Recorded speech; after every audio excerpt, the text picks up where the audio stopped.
Yo la team, c'est Yanis. Enchanté. C'est vrai que c'est ma première vidéo sur YouTube. Je lance enfin mon channel. Ça faisait un moment que j'y pensais et que bah là, enfin, je me lance. Qui essaie de regrouper un peu la communauté française du jeu Fantasy Premier League. Donc je suis vraiment super content de vous retrouver pour la première fois. J'espère que bah, je vais pouvoir faire ces vidéos un peu toutes les semaines pour la saison 2024-2025. Donc bah, le but dans un premier temps, déjà, excusez mon décor. Bon, veuillez m'excuser, c'est la première vidéo sur YouTube, on n'a pas encore forcément mis tous les moyens et on est pressé par le temps parce que vendredi prochain, la première ligue commence avec Manchester United contre Fulham. Donc bah, ça va changer, je vais acheter un fond vert, je vais avoir de meilleurs équipements, mais pour l'instant on fait avec les moyens du bord. Bah donc du coup, le but de ce channel, c'est vraiment de vous donner un peu mes retours sur chaque game week de la première ligue, mes transferts, mes players to watch, comme on peut les appeler sur les joueurs un peu plus à surveiller. Et puis, bah, dans un premier temps, le but de cette vidéo, c'est d'abord de vous apprendre comment on joue à Fantasy Premier League, parce que tout simplement, ça peut être votre première saison. Je joue depuis l'année 2012, donc 2012-2013 en saison. Et donc, bah, je vais essayer assez rapidement de vous faire un petit explicatif, vraiment un petit tour des règles de Fantasy Premier League. Comment ça marche, comment se lancer, pour qu'au moins vous soyez déjà sur un pied d'égalité avec bah, tous les joueurs anglais qu'on peut voir. On est presque 10 millions, donc sur la saison précédente, presque 10 millions de joueurs. Donc ça me fait super plaisir de pouvoir vous montrer un peu les règles. On y va. Alors, première chose, qu'est-ce que le jeu Fantasy Premier League? Fantasy Premier League, c'est un jeu qui répertorie en temps réel les performances des joueurs. Un peu si vous avez connu MPG, en fait, MPG avec les ligues que vous voulez choisir. Bah, c'est à peu près la même chose, mais je trouve que c'est beaucoup plus dynamique. C'est pour ça que moi, je joue beaucoup plus à Fantasy Premier League. Je vais dire FPL maintenant, hein. On va arrêter de dire Fantasy Premier League parce que bah, c'est long, tout simplement. Mais donc, c'est un jeu qui répertorie les performances en temps réel des joueurs, qui se base sur un budget. Vous allez devoir former une équipe qui contient 2 gardiens, 5 défenseurs, 5 milieux et 3 attaquants, avec un budget de 100 millions de pounds, on parle en livres, mais franchement, on s'en fout de la monnaie, hein. Il n'y a pas de taux de change ou quoi, donc vraiment pour le coup, vous pouvez vraiment faire comme vous voulez. Mais l'idée, c'est de pouvoir former la meilleure équipe avec 100 millions qui contient ce nombre de joueurs. J'ai oublié de le dire aussi, bah, c'est quand même le jeu officiel hein, de la Première Ligue, donc c'est quelque chose d'assez carré. Bah, vous avez du coup devant vous l'écran de sélection des joueurs. Vous avez la possibilité au début de saison bah, de sélectionner votre équipe, évidemment, avec le budget, comme j'ai dit, de 100 millions de pounds. Il faut sélectionner 15 joueurs. Je vous ai dit donc le nombre de joueurs chacun, 2 gardiens, 5 défenseurs, 5 milieux, 3 attaquants. Et chaque joueur a un prix qui lui est propre. On voit par exemple Pickford qui a 5 millions de livres, White à 6,5, etc. Chaque joueur a un prix. Il y a certaines règles que vous devez savoir lorsque vous faites ce choix un peu d'équipe. Pas le droit à plus de 3 joueurs d'une même équipe. Ça, c'est la première chose. Et puis, bah, c'est tout, en fait. Il n'y a pas d'autres règles. Vous faites vraiment un peu comme bon vous semble, avec la limite de 3 joueurs par équipe. Si vous voulez mettre un budget plus important sur une des lignes comme vous le souhaitez, je vais vous montrer comment les points sont comptés dans 2 secondes. Mais voilà, vous avez vraiment carte blanche pour former votre équipe. Le but, c'est aussi d'aller chercher des joueurs qui ont tendance à avoir des stats. Le défenseur défensif, ça va pas apporter grand-chose en Première Ligue autre que les clean sheets. Donc, bah, je vous dis dès maintenant que oui... un défenseur type Matip, je sais même plus s'il est allé à Liverpool. Regardez-moi ce mec, il veut lancer un jeu sur Premier League, il sait même pas si il connaît même pas l'équipe de Liverpool quoi. Alors que je les supporte entre guillemets. Bref, du coup, on se reprend. Vous arrivez sur la page de sélection d'équipe, je vais appuyer sur un joueur, je vais sélectionner du coup dans la liste des gardiens. Alors sur mobile, ça a une différente interface, mais c'est le même concept. Donc j'ai la liste de mes gardiens, je peux décider de les filtrer par points selon leur rendement de l'année dernière, par le nombre de pourcents de joueurs qui ont sélectionné ce joueur. Donc si on sélectionne ce critère, ben, on voit que Raya aujourd'hui, c'est le gardien le plus sélectionné du jeu par l'ensemble des joueurs. C'est vraiment à jour. Avec une stat qui est assez intéressante si vous connaissez un peu moins peut-être les joueurs. C'est sûr que au fur et à mesure que vous allez avancer dans la saison, bah, les joueurs de FPL, vous allez commencer à un peu plus les connaître. Vous allez devenir un pro sur Wolverhampton par exemple, c'est ce qui est génial. Mais en l'occurrence au début ça peut être un bon critère d'évaluation pour se donner une base, pour faire ses choix. Et puis bah, ça vous donne aussi la trame des joueurs de Première Ligue qui sont peut-être un peu plus expérimentés. Si un joueur est sélectionné par plus de 60 ou 70% des joueurs, bah, ce serait quand même intéressant de l'avoir dans son équipe. Alors, vous basez pas sur l'équipe qui est choisie là, c'est pas du tout mon équipe, j'ai fait une équipe aléatoire, mais c'est juste pour vous montrer un peu à quoi pourrait ressembler donc bah, l'équipe que vous avez choisie. Une fois que vous avez fini votre équipe, vous avez ces 15 joueurs là. Ces 15 joueurs là, c'est l'équipe avec laquelle vous allez commencer la saison. Donc les 15 premiers joueurs, vous allez choisir vos titulaires. Donc lorsqu'après on va aller sur l'onglet Pick Team, c'est là où je vais pouvoir choisir mon gardien titulaire, mes 4 défenseurs. Alors il y a toutes les formations un peu comme sur FIFA. Donc si vous voulez jouer à 3 défenseurs, c'est possible. Si vous voulez jouer à 5 défenseurs, c'est possible. L'idée c'est que ce soit des formations un peu rationnelles, un peu réalistes. On va pas taper des 2 défenseurs parce que le but c'est d'avoir une équipe, un 11 tout simplement, qu'on aligne. Stop. Petit aparté. Que je rajoute dans le montage, j'ai oublié de vous expliquer quelque chose qui est assez important, c'est le capitaine de votre équipe. Chaque Game Week, vous avez le choix et vous devez sélectionner un capitaine pour votre équipe. Là, vous voyez, c'est Tony. Comme j'ai dit, l'équipe, elle est aléatoire. Mais je peux le basculer sur Haaland, sur Salah, sur peu importe, sur le joueur qui me semble le plus pertinent dans la Game Week. Qu'est-ce que ça fait le capitaine? Le capitaine, chaque Game Week, lorsqu'on le sélectionne, il a ses points qui sont doublés. Donc c'est super important de choisir son capitaine. C'est ce qui peut faire la différence entre la performance d'une Game Week à l'autre, entre la performance de ton équipe. En fait, si tu as mal choisi, imagine que tu es un joueur qui fait que 2 points alors que ton autre joueur que tu hésitais pour mettre capitaine, il en a fait 16. On se retrouve à 4 points doublés versus 32 points doublés.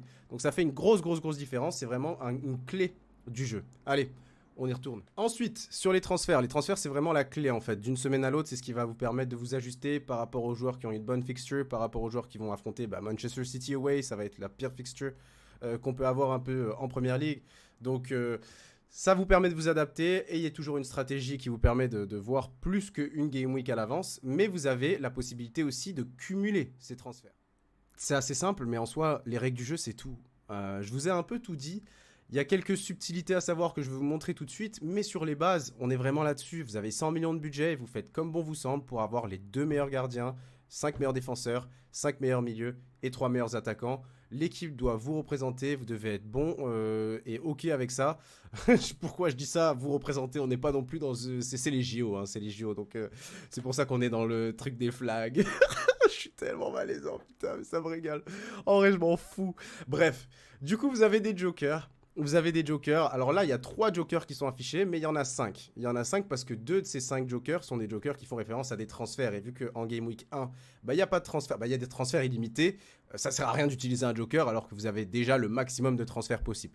Donc je vais commencer par présenter les 3 qui sont présents. Le Bench Boost. Alors le Bench Boost, c'est la possibilité, plutôt que de faire jouer 11 joueurs, d'en faire jouer 15. Parce que vos 4 remplaçants que vous placez sur le banc vont compter. Donc les points qu'ils vont faire vont compter sur votre rendement hebdomadaire. Et c'est un joker que vous pouvez utiliser qu'une seule fois.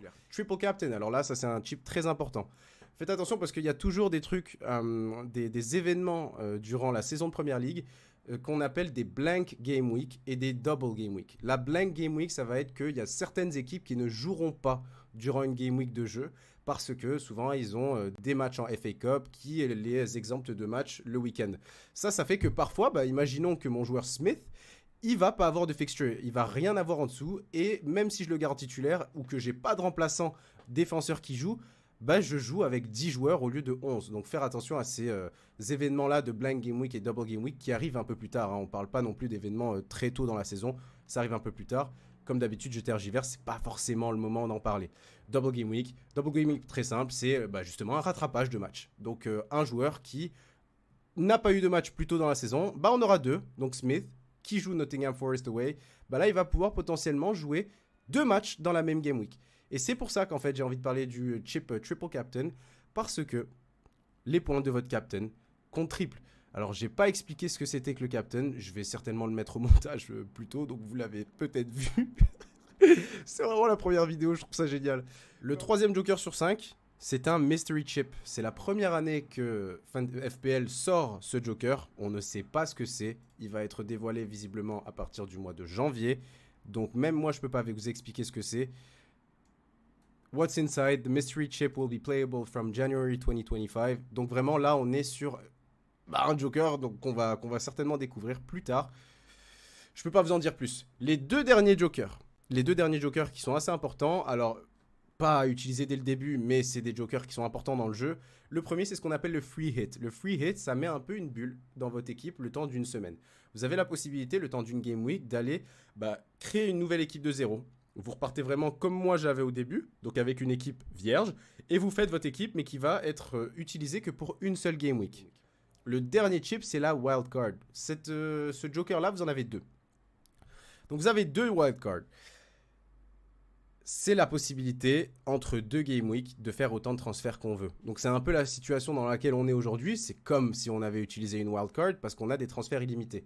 Comme je vous ai dit, vous avez un nombre de free transfers. Si vous allez au-delà des free transfers, c'est moins 4 points par transfert supplémentaire que vous faites. Bah, la wildcard, ça vous donne transfert illimité. Vous pouvez vraiment changer toute votre équipe sans avoir aucune pénalité. La dernière chose, pour comprendre le jeu, bah, c'est simplement le nerf de la guerre. Comment est-ce qu'on marque des points? Très important. Du coup, bah, assez simple. On va aller regarder juste ici les règles de points. On va les regarder ensemble. J'espère que vous arrivez à lire pour le coup, hein, parce que ça me ferait vraiment chier si ça marche pas très bien. Mais en l'occurrence, bah, tous les postes ont différentes manières de gagner des points en fonction de leur performance sur le match. Donc très simple. La première règle, ça va être sur les minutes jouées. Si vous jouez plus de 60 minutes, ou moins de 60 minutes, pardon, vous gagnez 1 point. Si vous jouez plus de 60 minutes, vous gagnez 2 points. Ensuite, il y a les buts marqués. On va les prendre par position. Si vous marquez un but en tant que gardien, vous gagnez 10 points. Bon, si vous avez un gardien qui a marqué un but, franchement, envoyez-le-moi. Envoyez-moi un screen de votre gardien avec le bonus de but, parce que moi, ça fait 10 ans presque que je joue. Et autant vous dire que j'ai jamais vu un gardien qui a marqué un but. Hein. Bon, ça arrive jamais. Un but marqué par un défenseur vous donne 6 points. Un but marqué par un milieu, 5 points. Et par un avant-centre, 4 points. Vous avez aussi les passes D. Les passes D, c'est 3 points, peu importe en fait le poste. Donc un défenseur, un milieu, le gardien ou un buteur qui fait une passe D gagne 3 points supplémentaires sur leur rendement. La troisième chose qu'on doit retenir aussi pour l'attribution des points, et ça s'applique aux défenseurs, aux gardiens et aux milieux, c'est les clean sheets. Un clean sheet pour le poste de gardien ou de défenseur te donne 4 points de plus. Pour un milieu, c'est que 1 point, étant donné que forcément, le milieu ne contribue pas autant que les défenseurs et le gardien sur les clean sheets. Particularité pour le gardien a aussi des points qui lui sont attribués pour les arrêts qu'il fait en 90 minutes ou dans le temps de jeu qu'il a. Chaque lot de 3 arrêts, il a 1 point qui lui est attribué. Un autre truc pour le gardien, il peut arrêter des pénaltys. Ça, c'est le Graal si vous l'avez, parce qu'il n'y a pas forcément de... Il perd sa clean sheet, hein, mais il n'y a pas de malus à ne pas arrêter un penalty. Mais s'il l'arrête, il prend 5 points. Et ça, croyez-moi que si vous avez un gardien et que vous regardez la partie en live et que votre gardien arrête le penalty, vous allez aimer, vous allez comprendre pourquoi on aime jouer à Fantasy Premier League. Ça donne un petit piquant, un petit peu de piment là à chaque match. C'est vraiment un moment important. Pour l'attaquant, l'attaquant, quand il a un penalty, lui aussi, il a une occasion de but qui est presque assurée. Je sais pas c'est quoi les expected goals sur les penalties, mais s'il rate, il prend moins 2 points dans la gueule. Allez, paf, moins 2 points dans la gueule, là pour le coup. Tous ces points de minutes jouées, ça saute. Et puis on va voir aussi que ça pénalise pour autre chose. Ça pénalise pour ce qu'on appelle les bonus points. Donc en fonction des stats qui ne sont pas comptabilisés dans les points, il y a aussi des stats comme les fautes subies, les fautes causées pour les gardiens, pour les buteurs, les tirs cadrés. Donc il y a plein de stats comme ça qui permettent d'accumuler des points bonus. Chaque fin de match, vous allez avoir 3 joueurs qui vont gagner 1, 2 et 3 pour le joueur le plus performant, points bonus. Et tout ça, c'est des choses qui vont contribuer aux points bonus du gardien, de l'attaquant, du milieu ou du défenseur. La dernière chose aussi qui va impacter vos points, ça va être les cartons. Les cartons, très simple. Vous prenez un carton jaune, c'est moins 1. Vous prenez un carton rouge, c'est moins 3. Allez, direct dans la gueule. Ah oui, et puis le défenseur, il peut marquer dans son propre but. Si le défenseur, il marque dans son propre but, allez, moins 2. Moins 2 dans la gueule. Et... je vous annonce des règles comme ça. Hein. Moi, allez, c'est du freestyle. On va s'appeler FPL freestyle, c'est n'importe quoi. Mais en gros... c'est vrai, votre ligne de défense et votre gardien, s'il concède plus de 2 buts, donc chaque lot de 2 buts à 2, 4, 6, c'est moins 1 point. C'est moins 1 point. Donc, for every 2 goals conceded by a goalkeeper or a defender, -1, vous avez une pénalité de 1 point. C'est pour ça que les défenseurs et les gardiens, souvent, peuvent se retrouver avec des game week où ils font 0. Imaginez un défenseur qui joue les 90 minutes, qui a un carton jaune et qui concède 2 buts, et qui n'a pas de contribution offensive. Ça fait 0. Et la dernière chose, une fois que vous êtes lancé, que vous avez compris un peu les règles du jeu, que vous avez formé votre équipe, maintenant, c'est la possibilité aussi de créer des ligues. Vous pouvez créer des ligues entre potes, vous pouvez aussi rejoindre des ligues de communauté comme moi j'ai rejoint. Donc ça, c'est des youtubeurs qu'on peut retrouver c'est des youtubeurs britanniques. La FPL Froggies, donc petit shout-out à la FPL Froggies, Benjamin, Romain, Seb, il y a qui aussi Pierre. Ceux que j'oublie, je suis désolé, mais en l'occurrence, donc eux, c'est un podcast qu'ils font sur la FPL pour la communauté francophone. Vous avez un podcast par semaine qui revient sur chaque Game Week, donc je vous invite vraiment à aller les écouter. Ils sont disponibles sur toutes les plateformes. Donc voilà, c'était un peu la première vidéo. Je sais que c'est bancal, je sais que je bégaye, je sais que je dis des conneries. Vous allez vous habituer, Je pense que pour le coup, en plus du montage, parce que la vidéo en elle-même, elle est bancale. Le montage, il risque d'être bancal. Je ne suis pas du tout formé en montage, mais je vais faire un peu comme je peux. Mais en l'occurrence, j'espère que vous avez au moins compris comment fonctionne le jeu. Je vais vous faire des vidéos sur les prochains jours pour vous montrer un peu mon équipe, comment est-ce qu'elle s'agence, quels joueurs j'ai choisi et pourquoi. Je vais aussi essayer de faire des vidéos sur les joueurs à surveiller sur la saison, sur les joueurs un peu à éviter, parce qu'il y a des joueurs qui sont un peu trop pricés, trop hauts, qui sont des pièges à éviter, surtout si vous n'avez pas forcément beaucoup d'expérience sur le jeu. Mais en l'occurrence, j'espère que ça vous a plu. Moi en tout cas ça m'a fait super plaisir, je le dirai jamais assez de faire cette première vidéo.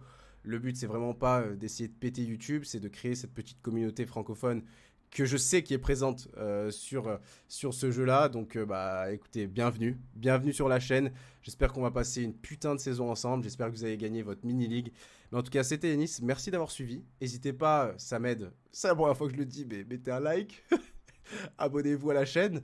Et puis on se revoit bientôt pour une prochaine vidéo. Allez, bisous. J'ai fait Willou en disant bisous. Faut que je me trouve une conclusion aussi. Ah, ciao.